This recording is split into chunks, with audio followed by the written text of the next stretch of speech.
부대마다의 그 자격지심, 그들만의 자존심이 얼마나 강한지 모릅니다. 그런데 공급이 좋은 특수부대나 허위사령부, 오히려 무력부나 경비대들은 그들을 경멸을 해요. 안녕하세요.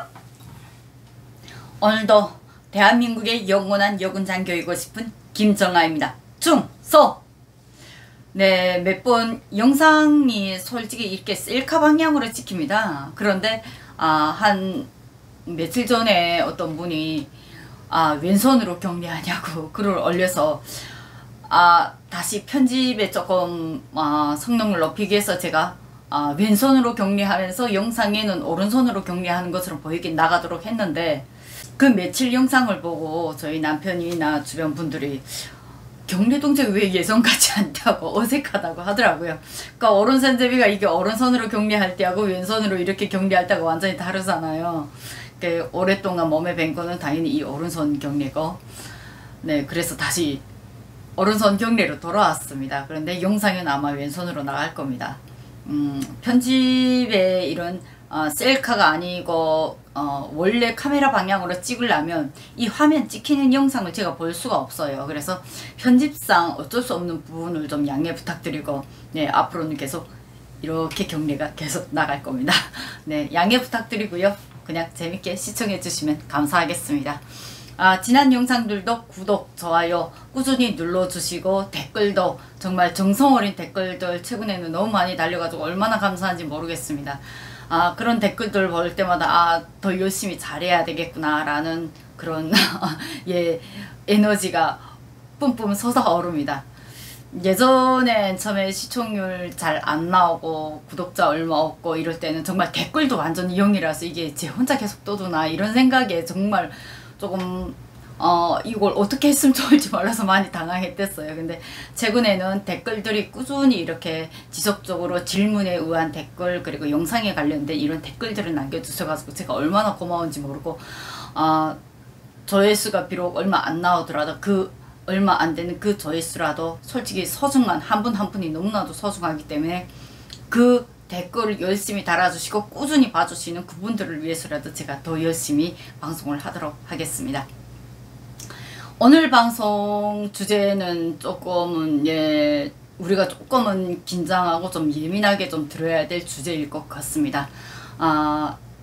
잠시 제 스토리 얘기는 뒤로 빼고 중간중간 가끔씩 이슈들을 이렇게 정리하겠는데, 오늘 이슈는 좀 우리가 지금 요 한 8.15 전부터 우리가 북중 국경 관련된 이슈를 상당히 많이 다뤘잖아요.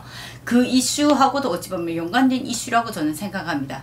그러니까 이 이슈를 다루는 분들 같은 경우에는 북한 안에 그 문제가 왜 이렇게 이 사람들이 같은 군끼리도 이렇게 싸울 수밖에 없는지라는 문제가 상당히 조금은 대립이 되는데, 지금 데일리 NK가 어제 8월 20일 오후 4시 38분에 기사를 올린 게 있습니다. 그 기사 제목이 뭐냐면 함경북도에서 폭풍군단 국경경비대 패싸움 총에 맞아 숨지기도 라고 달았습니다. 지금 종합된 이슈가 특히 요 얼마 전에 또 나왔던 7군단이 또 해산으로 배치됐다. 7군단 병력이 해산으로 이동했다. 그러면서 여러 채널의 유튜브에서는 북한 군 병력이 이상한 이동이다 라고 말했는데, 그에 대한 문제를 제가 방송을 하려고 하다가 지금 이 기사까지 발견해가지고 결국 이 종합적인 이슈를 오늘 좀 제가 다시 분석을 해드리겠습니다. 지금 그분들이 지금 한 부분에는 상당히 그 지역과 7군단, 9군단, 그리고 3군단, 남포의 폭풍군단의 문제, 왜 이것이 자강도로 갔고 양강도로 왔으며 여기에 이 문제가 왜 지금 총에 맞아 숨지는 패싸움까지 일어나는가. 이거는 지금 북한 안에서는 엄청난 혼란을 주는 일입니다. 그만큼 현재 북한 정부 지도자들이 북한 군을 지금 통제를 못하는 상황 아닌가, 저는 그렇게까지 보아지거든요. 이 이동 자체가 쉽게 일어나면 안 되는 이동인데 이 안에는 그들이 숨겨진 또 다른 내용이 있다고 저는 판단했습니다. 오늘 방송 한번 지내볼까요? 국경 봉쇄 방어 협력은 고사하고 서로 주먹을 휘둘러 군총참모부 보이송 공동명령서 하라 이라고 했습니다. 기사에서는 기사는 20일 데일리 NK가 데일리 NK 서식통에서 얼마 전 해룡 지역의 강면에선 야간 순찰을 하던 폭풍군단 군인 3명과 국경경비대 잠복초소 근무 인원 2명이 싸움을 벌였는데, 여기에 국경경비대 서대가 다 몰려 나오면서 집단 패싸움으로 벌어진 일이 있다며, 그 와중에 한 군인이 총에 맞고 사망해 지금 큰 문제로 되고 있다고 전해졌다고 합니다. 이번 사건의 경과는 함경북도 국경에 파견된 폭풍군단 군인 3명이 17일 밤에 해룡시 강연선을 따라, 강연선이라는 게 그 두만강, 압록강 그 연선을 따라서 순찰을 한다는 걸 의미합니다. 여기서 우리가 분명히 구분해야 되는 게 뭐냐면, 국경경비대라는 이 임무, 군사 임무 자체는 자기 제한된 구역에서 자기 관할 지역을 지키고 그 지역 안에 모든 유동 인원을 통제하고 야간 경비와 주간 경비를 겸해서 지키는 것이 바로 국경경비대 임무입니다. 그러한 국경경비대 임무를 배워주는 것이 바로 제가 졸업했던 이재순 군사대학에서 이러한 북한군의 모든 해안 철도 경비 군사 기술에 대해서, 경비 전술에 대해서 다 교육을 해주는 것이고요. 그런데 여기에서 순찰조, 예전에 순찰조는 같은 지역 안에서 여단이나 대대에서 순찰을 다녔습니다. 그런데 이 국경에 대한 밀수라든가 이러한 완전한 차단을 위해서 지금 북한 정부가 폭풍군단을 국경에다 배치를 하면서 밀수 원천 차단을 지금 선포를 해놓은 상황이죠. 예전 기사들을 다 종합했을 때 그런 기사들이 많이 나왔댔습니다. 그런데 이 순찰조하고 경비를 선 국경경비대하고 같은 소속이 분명히 아닙니다. 그리고 여기에서 우리가 알아야 될 거, 국경경비대는 오리지널 이 지역 군인이죠. 폭풍군단은 어중이 떠중이가 몰려왔다고 생각할 수밖에 없는 외지인입니다. 임시로 배정을 받았죠. 여기에 오래 주둔한 지역 군인이 아니라는 겁니다. 이게 왜 중요하냐? 지역 군인이면 지역 주민들하고 결합이 될 수가 있습니다. 다 이게 연관이 돼 있거든요, 생계가. 그런데 폭풍군단 같은 경우에는 갑자기 떠밀려 내려왔습니다. 그러면 주민들 입장에서, 밀수하는 주민들 입장에서 누구하고 손을 잡아야 될까요? 폭풍군단? 국경경비대? 네, 폭풍군단이 아니라 지역군인이 국경경비대하고 철저하게 연결이 되어 있습니다. 이게 연결이 안 되면 밀수가 어려워요. 그런 문제 때문에 김정은이가 올해 연초부터 계속 국경경비대에 대해서 뭔가는 조치를 계속 취하는 기사들이 상당히 그때 많이 쏟아져 나왔잖아요. 그러한 문제를 원천 차단하기 위해서 폭풍군단도 결국은 배치를 했고, 근데 폭풍군단 배치를 했는데 이 안에서 지역 감정이 일어날 줄은 북한 정부가 생각을 못한 부분인 것 같습니다. 지역 감정이 가장 심한 곳이 어딘 줄 압니까? 함경도입니다. 함경도의 지역 감정은 정말로 북한이 가장 두려워하고 가장 우려하는 부분입니다. 그래서 한때 함경도 출신들을 중앙당 간부 선발해서 제한을 시키는 조치까지 나왔댔습니다. 김정일 때. 그래서 함경도는 중앙당에 올라가도 출세하는 것이 딱 제한이 돼 있다. 이게 나왔고, 오히려 군 같은 경우에는 연락병이나 군사 지휘관이나 뭔가는 좀 발발하게 나서서 활동하는 거 보면 다 대체로 함경도 출신입니다. 그래서 청진 2살이 함흥 얄개, 이 말이 그래서 나온 겁니다. 청진은 함경북도의 대표적인 도시이고 함흥은 함경남도의 대표적인 도시인 거죠. 지금 여기에서 이 문제 같은 경우에는 폭풍군단이 어디에서 온 군인들이냐? 남포에서 온 군인들입니다. 그럼 이 중에 청진 출신이 있겠냐? 어제 그저께 기사인가요? 데일리 NK에서 7군단이 이동한, 양강도로 이동해 그 기사를 하면서 양강도 출신은 양강도에서 제했다고 했잖아요. 그게 거기에만 해당되는 것이 아니라, 제가 예전에 군 관련돼서 이 영상을 올린 것들을 보신 분들은 아마 아실 겁니다. 북한 군의 자도 입대가 제한이 돼 있다는 거. 함경도 출신은, 함경북도 출신은 함경북도에서 군사복무를 할 수 없고, 함경남도 출신은 함경남도에서 군사복무를 할 수 없습니다. 그럼 폭풍군단이 남포에서 함경북도로 왔을 때, 양강도 함경북도로 왔을 때 그 안에 함경북도 출신하고 양강도 출신들은 였을까요? 아니었다는 거죠. 문제는 여기서부터 생겨난다는 겁니다. 차라리 이 폭풍군단 왔던 사람들이 청진 출신이거나 한경북도 출신이거나 양강도 출신일 때는 문제가 달라지는 거죠. 근데 이 지역 감정이 북한 안에는 상당히 갈등이 세고 상당히 무섭습니다. 특히 한경도는 웬만해서 건드리지 않으려고 해요. 그러면 이 폭풍군단, 아무리 폭풍군단인 사람들이라도 한경도에 왔을 때 국경경비대가 거기에 주둔해 있는 사람들하고 이 사람들이 부딪히는 이 문제는 그들이 먹고 사는 생계와 연관이 돼 있기 때문에 총부림이 간다 해도 이거는 누구도 못 말리는 거예요. 말릴 수가 없어요. 이건 북한 정부가 말릴 수가 없는 문제예요. 이거는.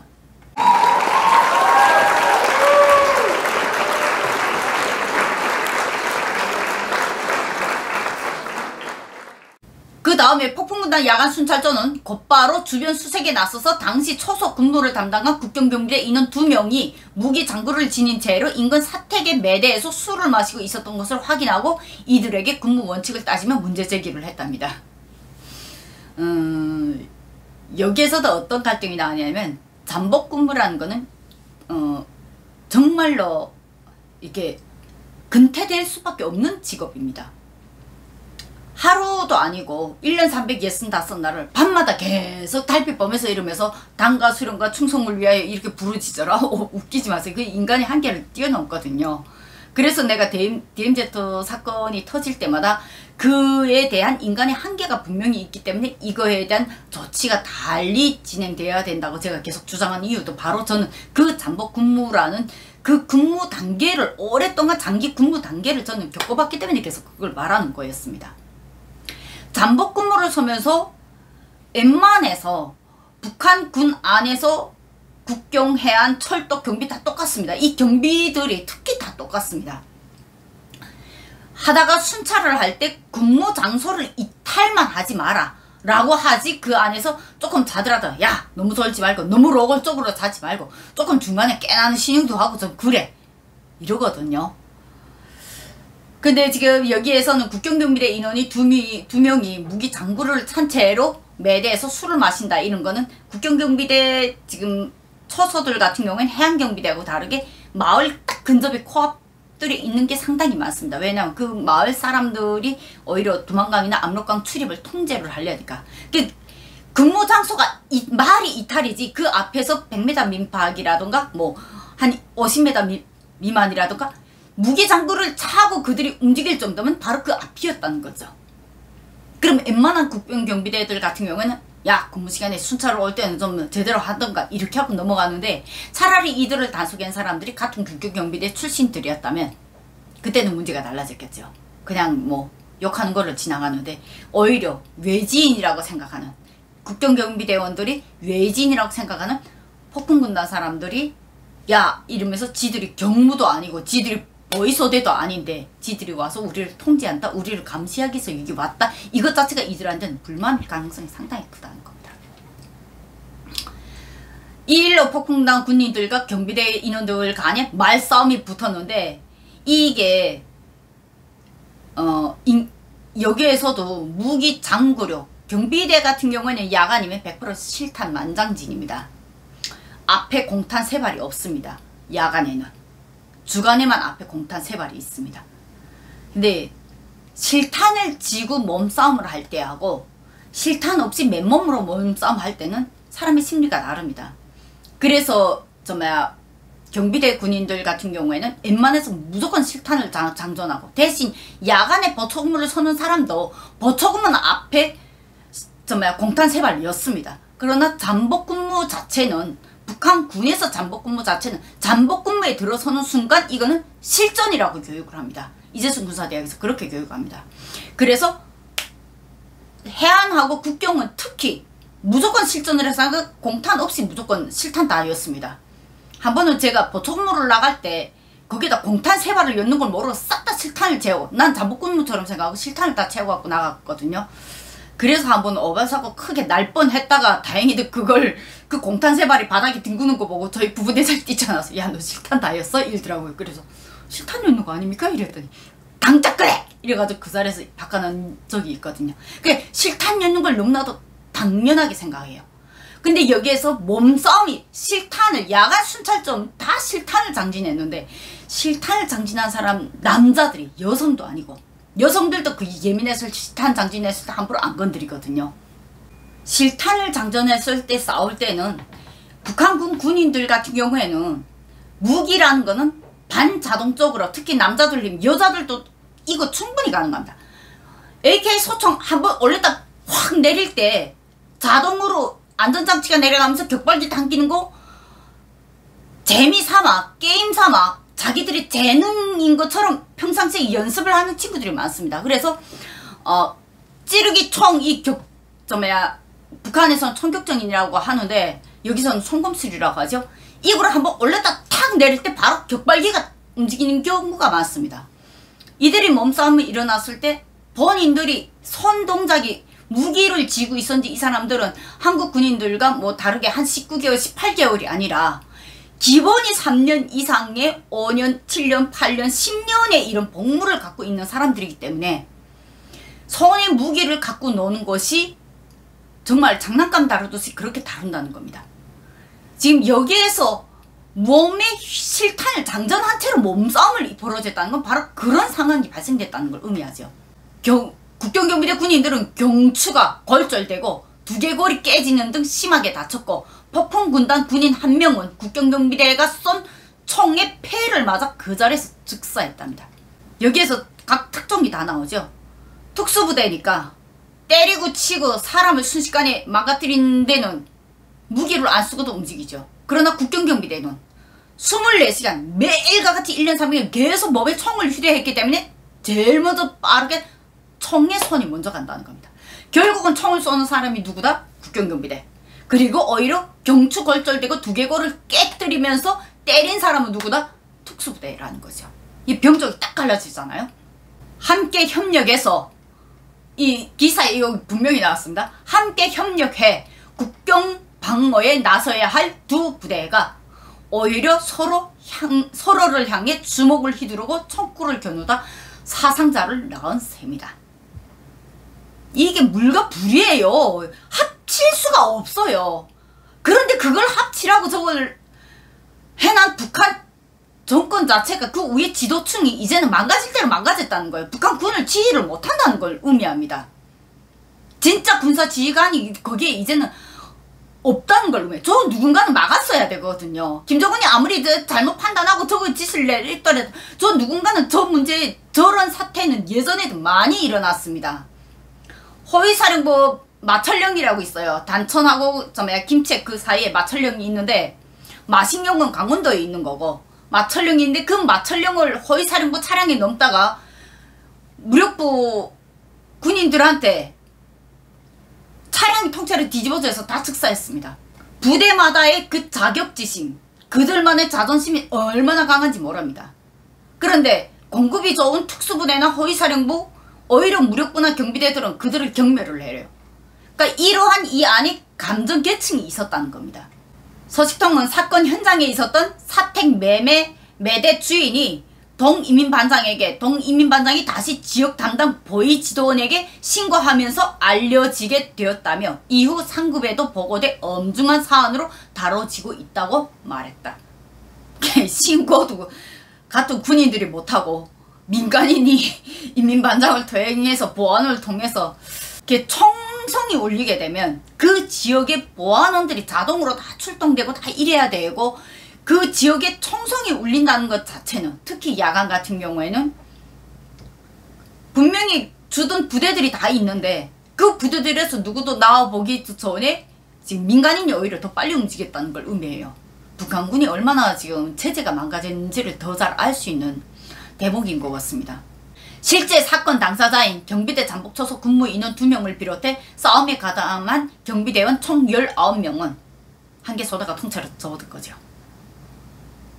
현재 회령 지역 국경경비대 연대 보위부 구류장에 구금된 상태이며 사망한 1명을 제외한 폭풍군단 군단 2명은 구군단 산하의 회령 주둔 4단 보위국 영창관리대에서 조사받고 있는 것으로 알려졌다.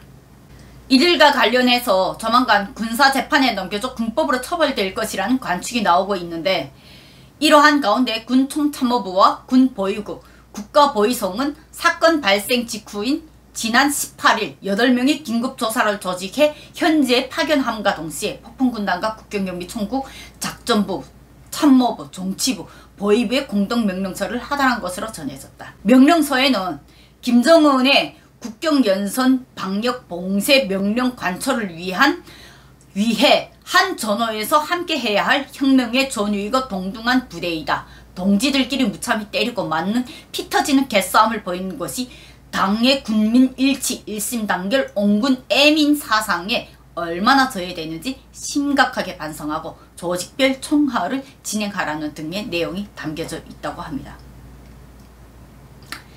협력을 할 수 없는 걸 협력을 하라고 강제로 떠민 것 자체가 어류죠.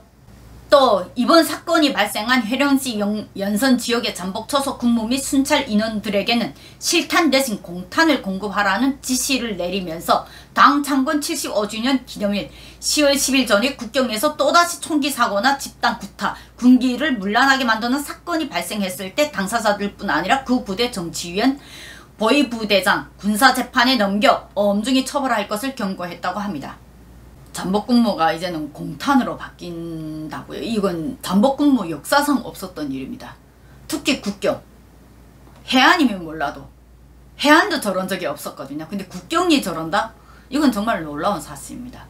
한편 서식통은 인근 농가 주민들이 이번 싸움을 현장을 목격하면서 지금 해령바닥에서는 이에 대한 소문이 쫙 퍼진 상태라면서 특히 주민들 사이에서는 폭풍 군단은 하늘을 펄펄 날고 경비대는 땅에서 기며 쩔쩔 매더라. 폭풍군단 군인들은 일당백이 아니라 일당천이더라는 등의 목격담에서 비롯된 폭풍군단의 위세에 대한 풍문들이 떠돌고 있다는 설명입니다. 폭풍군단이 실제 주민들 앞에서 그렇게 뭐 사람 때린 거 본 적이 없죠. 일반 주민들은. 근데 경비대는 어찌 보면 군사훈련보다도 오직 뭐 잠복근무밖에 모르는 말 그대로 경비대입니다.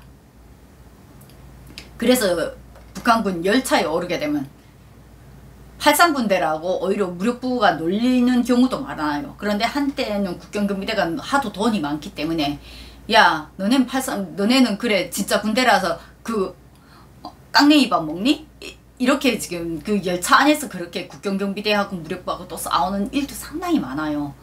그래서 군인칸에 탁 오르게 되면 연장이 벌써 다르게 되면 연장 같은 거 끼리 앉는 그 좌석쯤에 가서 몰려앉습니다. 그래서 빨간 견장하고 파란 견장이 이게 딱 갈리거든요. 그러면 도시락을 쌀 때 벌써 도시락 식사 시간이면 뭐 무력부 쪽 같은 뭐 군인들 같은 경우에는 도시락 펴면 뭐 완전히 깡냉이 밥에 뭐 밥을 못 쌓는 경우도 더 많고요. 근데 국경경비대는 펼쳐놓으면 그냥 뭐 해산물에 고기에 뭐 입밥에 뭐 더 말할 것도 없죠. 그러니까 그렇게 펼치기 때문에 여기에서 기싸움을 많이 벌이거든요. 이런 부분에서도 무력부하고 경비대 싸움은 상당히 오랫동안 관습으로 많이 이어져 왔던 일입니다. 오늘 영상을 원래는 짧게 찍으려고 했는데 이 안에 내용에 좀 복잡한 이슈들이 많이 들어가 있습니다. 사실은 이슈를 하나 더 다루려고 했는데 거기에 상당히 중요한 내용인데 그 이슈는 다음 시간에 다루도록 하겠습니다. 북한군의 변화, 정말 이런 총기 싸움뿐일까요? 아직도 더 신중한 문제들이 더 많다고 생각합니다. 오늘 방송 여기까지 마치겠습니다. 오늘도 대한민국의 영원한 여군 장교이고 싶은 김정아였습니다. 충성!